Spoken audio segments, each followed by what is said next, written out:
What's up, everyone? This is Blake and Peter, and welcome back to the Ridgeline Leadership Podcast, the podcast that empowers aspiring leaders to identify, connect to, and advance on the path of leadership.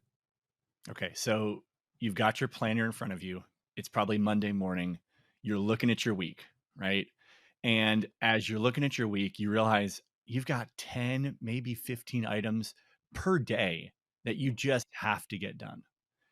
And now you're starting to scramble. Okay, what do I do here? Well, the first thing to do, you start looking through all those tasks. What can I push till next week? What can I drop off? What are things that are not as important, not as crucial? As you're going through this, maybe you go through Monday, then you go through Tuesday, and then you see something on one of those days, and this little voice in the back of your mind goes, "Hey, are you really the best person to be working on that task? Should it be somebody else?" And you just ignore it because that's dangerous talk right there, man. That's scary. Having somebody else do your work for you, terrifying. So you just keep going and slimming down and slimming down. You're pushing stuff off to next week and pushing it off to next week. You get to the end of the week and you go, all right, I got 2 items per day. I think I can get it done. And you know, in the back of your mind, you know, you're going to do the exact same thing next week with probably half the tasks that you just pushed to next week. You're going to push them again. And now stuff just gets pushing back further and further and further, and stuff is not getting done. This we do to ourselves, guys. We do it to ourselves when we shy away from, or we ignore, or we don't delegate. We don't delegate. And we're going to hinder our ability to accomplish projects, period, let alone quickly. Yeah, and I think there are different types of people in this scenario, right? Like Oh, yeah. you just gave that beautiful mind picture, but that was speaking from your soul. There are other Yes. people who learn about this idea of delegation and they feel like they should never do anything, right? Like those are your far extremes is the one who can't delegate to save their life.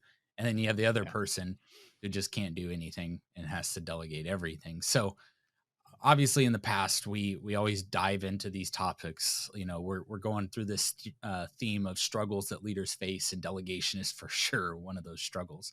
So we probably are focusing more on the person in this podcast who struggles with delegation, and so I would say that's you, Pete. Yeah. And True. I This is don't know how to absolutely say going to be that one of otherwise. my most honest podcast, most open one, telling all of my secrets.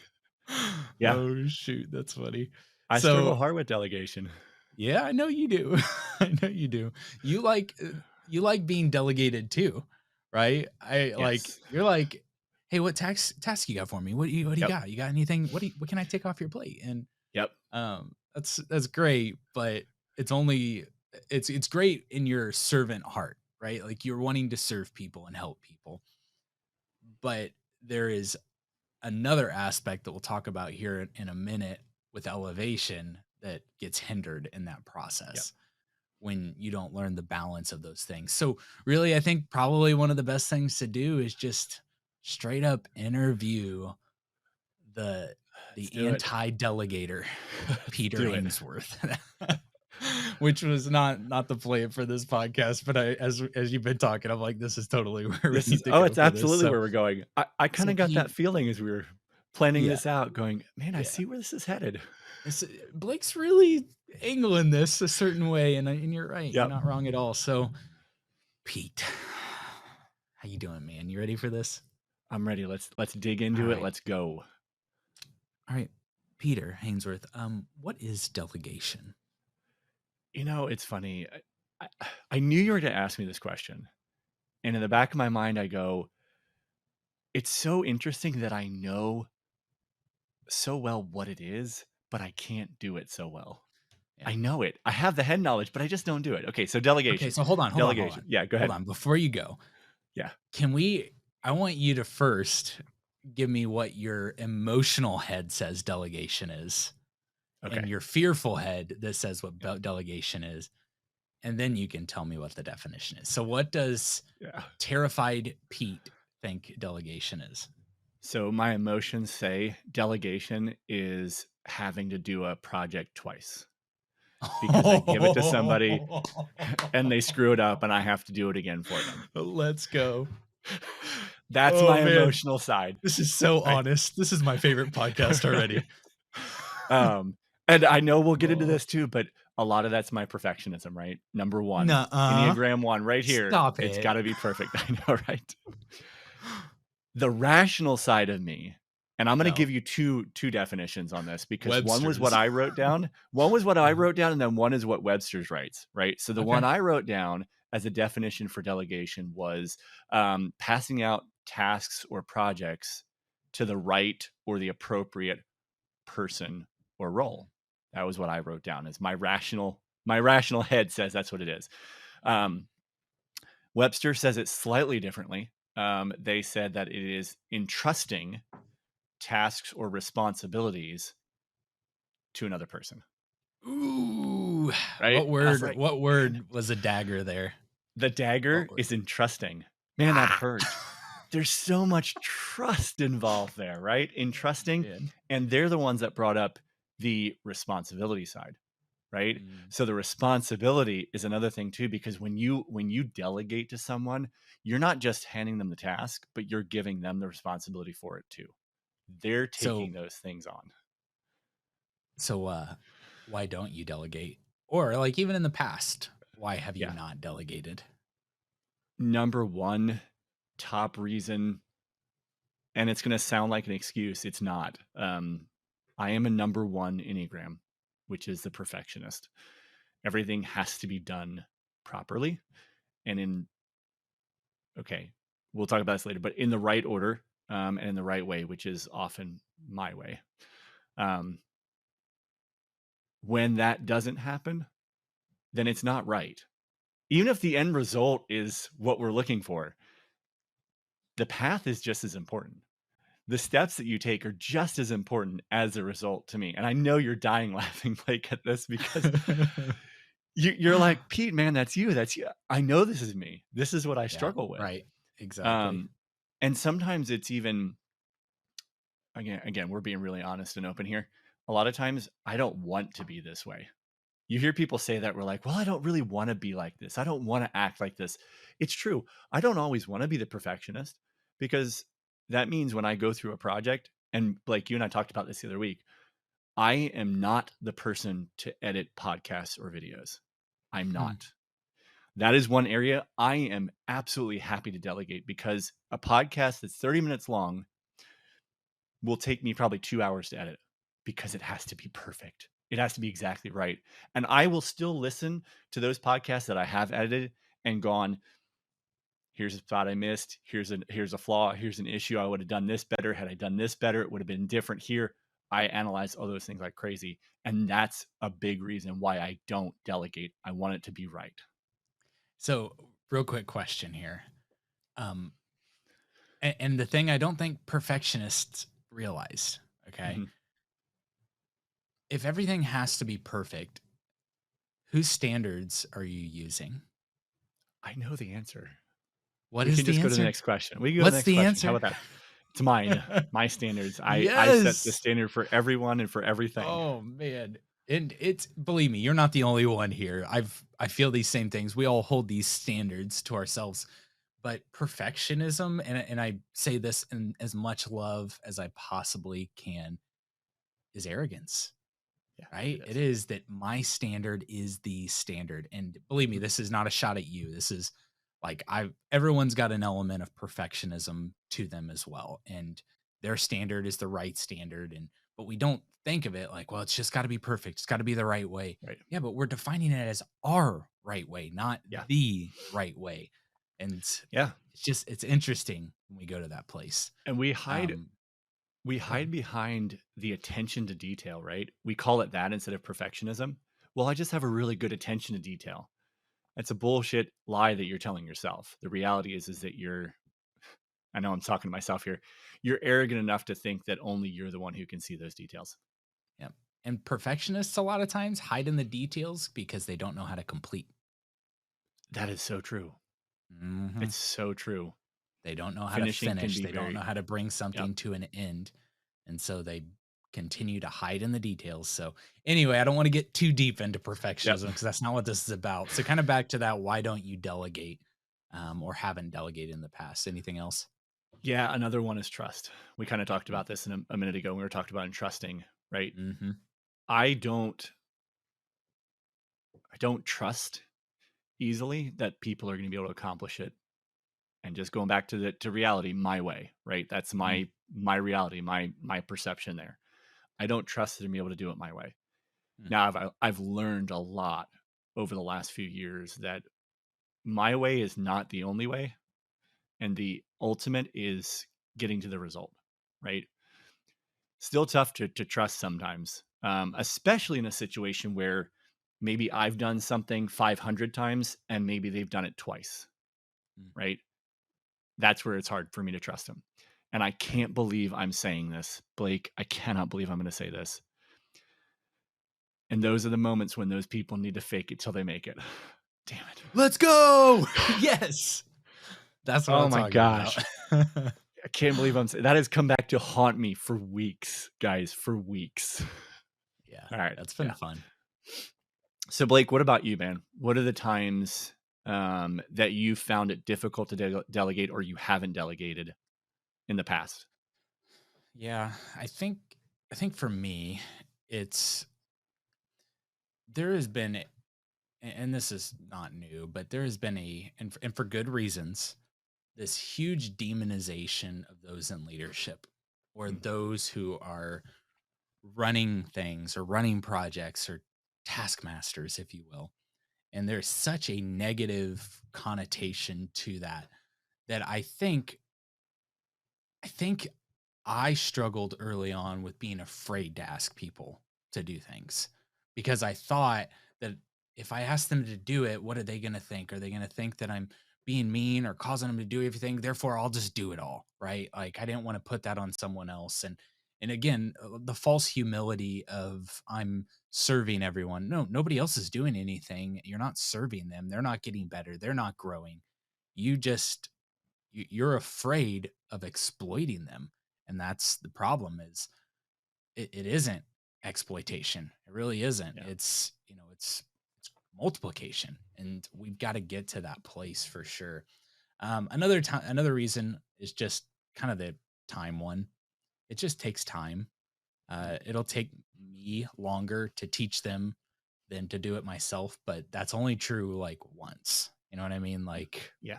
it's only that is only true one time, and then they're going to get quicker, and not that they're necessary, maybe two times or three times, and it may take a little bit, but eventually, if they can do it 80%, that should be good enough. So, yeah, I think that's probably I, what I would say. I love that um, because we talk about the 80-20 rule a lot, right? Mm, 80% or 20% you do 80% of the time, right? And you talk about the 80% getting them to that point. And for me, like when I first heard you say that, oh, that rubbed me wrong, man. I was like, why would you mm, only get to 80%? There's 20% undone, 20% unknown, mm, yeah. 20% unfinished, right? And that's where that perfectionism comes in and bites me. And I get that. I get that. So what teach me, Blake. Teach me here, man. What happens when we don't delegate? What are the downsides? You become a impediment to the growth of everything. Ouch. You're it. Damn You it, that are hurts. if you are just a hose trained to water the grass and not a sprinkler that has many different outlets for water to get everywhere, then your scaling ability is a factor of 1. So think about multiplication. Any number times 1 is itself. So if you Yeah. are the impediment, if it's like if the factor you're trying to get to is 8, you have to put in and you are the one factor, you have to put in 8. Okay. And so you are only going the organization, the team is only going to grow as much as you allow them to grow. Right. So let's say same amount of time. Now we have 2 people, that's 16. Right. Now we have more multiplication. So what you're saying is you become the bottleneck while feeling overworked, stressed out, and never making any headway. Is that what I'm Yep. hearing? That's exactly what you're hearing. That's Okay. well heard. Well heard. Like, the truth is, like, you can do all these things. Like, you have the ability, the power to do them, and that's becomes the problem a lot of times is you can do it. You just can't do it all. And you will, like you said, become the bottleneck. You heard correctly. You become the bottleneck, and your teams just they're gonna stagnate, and they're not gonna find joy in not growing. And if they only are what they are and they have a growth mindset, you're essentially going to help them fizzle out instead of grow to that next level. And if they're a good team, they're gonna ask you for Mm, items that they can tell maybe you need to give to them. mhm, Um, I had that happen to me yesterday, actually. mm. Our project manager was like, "Hey, can I take this from you?" And I was like, my first thought was, "No, no, I got this." And then I was like, "You know what? No, it's better for him. He's the one dealing with the data anyway. He's the one who has action off of the data. Why not just give him the Mm. data to start with?" Yeah, So, that's good. in a moment of rarity, I said, "Yes, you can take it. It's yours." You said yes? I said, "Yes." That's awesome.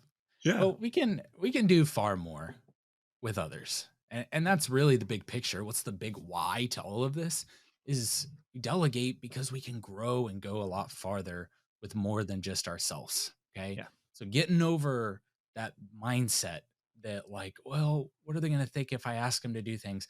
Probably not close to what you think. Okay.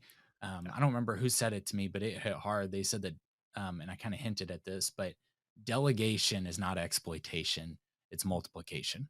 Okay.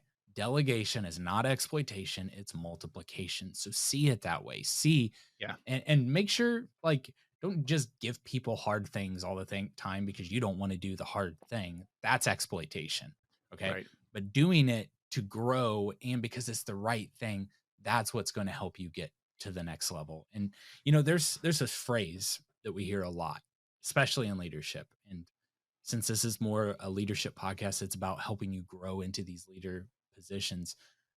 This might be the first time you've heard it, but um, the phrase is delegate to elevate. Okay, delegate to elevate. So Pete, you gave us the delegation. Yeah, What's the deeper part of delegate to elevate? yeah. So, like we said, delegation is handing out those tasks, right, rather than doing them yourselves. Um, Elevation is all about you. There is There are tasks and items that you must uniquely do. It's just you. You are the only one who can, whether it be a skill set or position, whatever it is. There are specific items that you and only you can and should do. The problem becomes, and this is speaking from experience, when you're doing all the other things, those are the items that tend to get pushed off.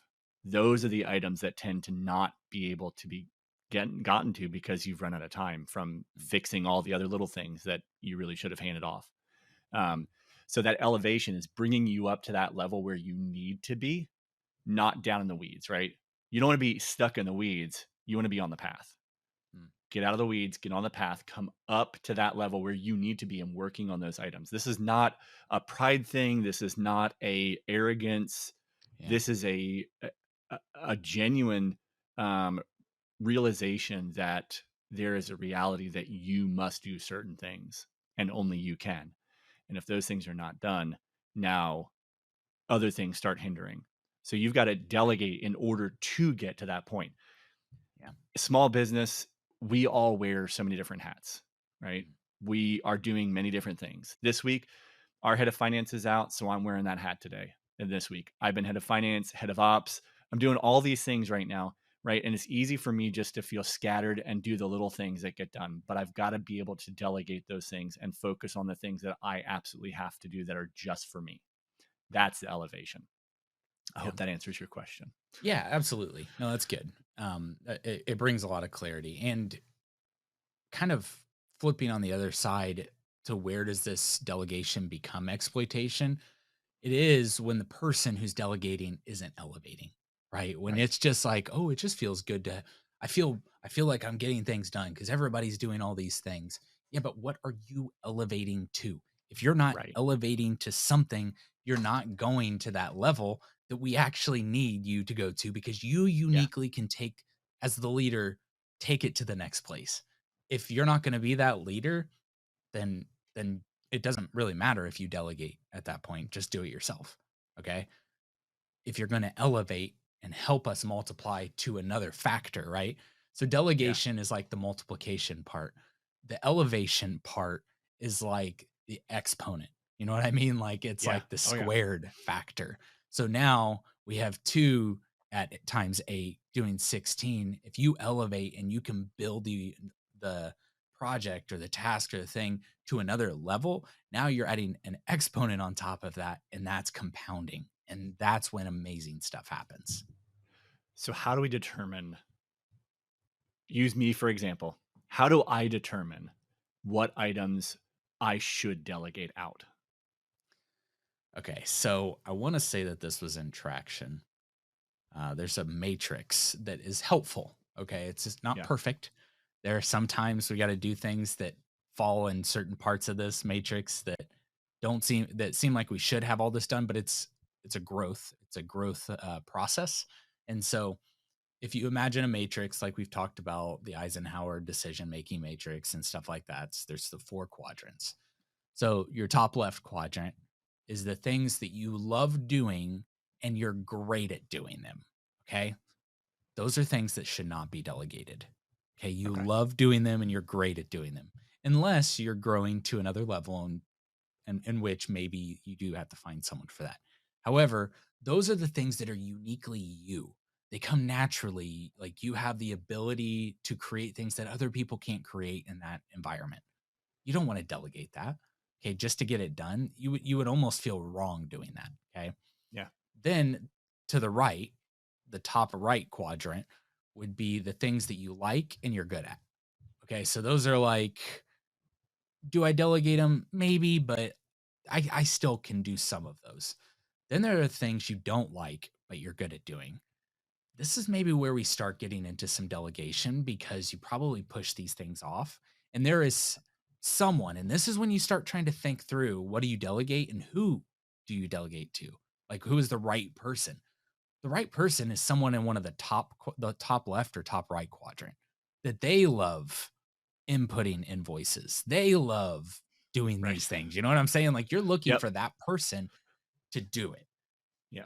Again, right person, right seat, right time. Got to Time. make sure that part all lines up. And that's why I say there are going to be times we have to do things, and these quadrants are the like don't like, but you're good at. Those are the times we have to do it, is when it's not the right time to scale yet. Okay. So Yeah. that's like the identifier. The bottom right quadrant is the you don't like and you're bad at. You should not be doing that. Like you No. got to figure out somebody who's even at least a don't like, but they're good at to do that one. And Yep. that's where you start looking for that delegate type of thing, is when you look at your task list, all the things you have to do, and you fill that thing out. That's when you kind of want to say, all right, well, the things I'm uniquely good at, like this is going to help you identify what are the things I should be doing, the things you love and you're great at, and the things you like and you're good at. Those are the things you uniquely should be doing. Yeah. I don't know if that answers your question It at all. does. That's very helpful, I think, for me and for all the other perfectionists and non-delegators out there. Mm, Um, yeah, I do think there is a side of this too that um, it's important to note too, if you're not at that right time, you're going to be doing those things that you don't enjoy and are not good at because mm. you're the only person. Yeah. And the thing to remember with that is that's a season. It's for a Yeah. time. It won't be always. Um, the hard part is when you get good at it because you've done it so many times and you still hate it, and now there's a person who can do it, they're good at it, and they enjoy it, to hand it off. Don't Mm, hold it tight. Don't make it part of yeah. your kingdom or your castle. That's Yeah. something And I that's kind of have to remember. that's really what we need to do, is we need to be able to develop that talent to get to that Mm. place, because sometimes they don't have the talent and you're going to have to develop that, and like try to develop that before you need it, not Yeah, right when you need it, because then it's going to be even more of a stressor for you to teach, and we don't teach great when we're under stress. right. So if you can, big if you can try to develop when when you're going to need it, not necessarily right in the moment you need it. And this is really speaking to that elevation. I was just thinking of this as you were talking, right? If we're delegating and elevating and we're getting to that elevation point where we're working on those things that we need to be working on, Mhm. and only we and only you, then you're Yep. going to be able to have that ability to see in the future, at Yep. least to see when things are coming and know better. I'm going to need to be able to train this person in 8 weeks. If we continue this trajectory, 8 weeks, they're going to have to be up to speed, which means I need to start now, or I need to Yep. start in 1 week or 2 weeks, whatever that timeline looks like. It's going to be different Well for each said. thing, but it gives you that ability to do that. Yeah, and in that training too, you're gonna have to be patient. We've said this in a couple podcasts, but I don't think that it is worn out to say this, but it is likely gonna whatever task you're training or you're teaching in, it's likely gonna take 10 times as long in the teaching process. So if Yep. it's a 2-minute task, it's gonna take 20 minutes to teach that task, and it should take 20 minutes. If it's a 10-minute, now you need 200 minutes. Okay. So as you're planning out the development process, just know that it's going to take longer than you think it's going to take. And don't get overwhelmed. Don't get frustrated. It's okay. But if you're wanting to get to those things you uniquely are good at, you're going to have to help develop and train people in those other things. Yep. So, Pete, let me Yep. kind of ask another question here. Fire away, man. What's the reason you fight back against training people? A big one's time. You Yeah. kind of touched on it, the amount of time it takes, Mhm. right? Um, I've done a process 500 times. I can have that process done in a minute tops, right? Mm. So why should I spend 20 minutes teaching somebody to do that same single process when I can have it done 20 times? Mm. 10 That's how my times. brain works, right? My brain works that way. But what I forget is, like you're talking about, if I teach them that once, now I'm not doing it at all. Mm. And that means there are other things that I can be working on. There are other things that I should be working on that I can now get to. So Mm. now instead of just getting one task done, we now have two things getting done or four things getting done, depending on how quick that person is. Maybe that person can do that process in 30 seconds. And I'm just arrogant in thinking that I'm the fastest at it. But that Mm. time is a pretty big factor. Mm. The other one, I've already touched on it. I know for a fact they won't do it my way. They may start doing it my way. They may, because I teach them my way. But at the end, it won't be my way. Oh man. I feel like Mortal Kombat, or it might be Uh-huh. Street Fighter, one of those two. Street Fighter. Right Yep. right when it starts and they go fight, fight, fight, fight. Yes. Okay. That just happened. Okay. Just played in your head, Um didn't it? yeah. So won't training them help them do it your way?